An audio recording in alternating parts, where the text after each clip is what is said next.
Donc là il y a les pleurotes au shiitake qui malheureusement ont une sale tronche parce que justement bah voilà, là au niveau contamination ça avait pris en bloc et en fait j'ai désolidarisé le bloc pour justement voir si le mycélium était encore vivant, parce que si c'était reformé le bloc c'est que le mycélium était vivant et en fait bah, c'est là qu'il y a eu plein de contamination.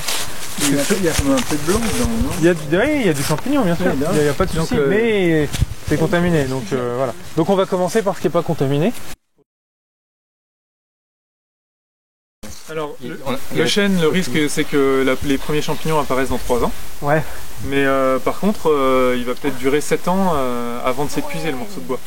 Alors que si on prend un bois tendre, les champignons vont apparaître plus vite, mais par contre le morceau de bois va arrêter de produire aussi plus rapidement. Du peuplier.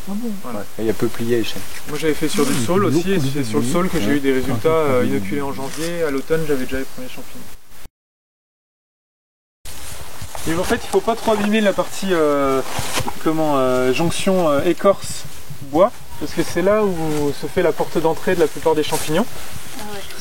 Et c'est là où en fait votre champignon va réussir à se déplacer au départ. Avant de coloniser le bois qui est quand même une matière vachement dure, il va utiliser tous les vaisseaux xylème, phloème et il va passer là-dedans, donc tous les vaisseaux conducteurs. Quoi. Et du coup quand on le met dans le sens où il a poussé, tant qu'à faire pour les vaisseaux. Non. Parce qu'à mon avis, même si tu prends un mycélium qui a déjà fructifié, donc tu sais les pleurotes elles vont quand même pousser selon la gravité, et puis tu le retournes, je suis quasiment sûr qu'il repart en fructification sans que ça change quoi que ce soit. Oui, on va en faire passer une. T'as pas une qui est tombée?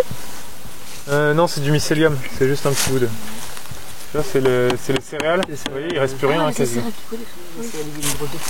Donc voilà, donc là on voit bien qu'on a notre mycélium frais et vivant. Et en fait on va mettre ça là, hop, du coup directement sur la douille. Et j'imagine qu'il doit y avoir des champignons où c'est un peu vaut mieux, qui sont plus fragiles que d'autres. Bah ça j'en sais rien. J'ai pas de recul, je pourrais pas dire.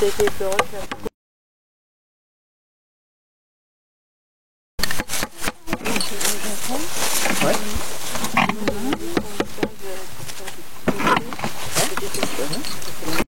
Non mais shiitake sur autre chose que bûche de bois? Ah oui, sur du broyat de bois et tout, là ça va plus vite.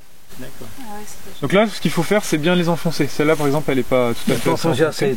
Et vous voyez c'est aussi difficile parce que le bois comme il a déjà commencé à être consommé par le champignon, bah, du coup il est plus fragile. Ouais. Quoi. Voilà. Je vous ai transmis toute ma science.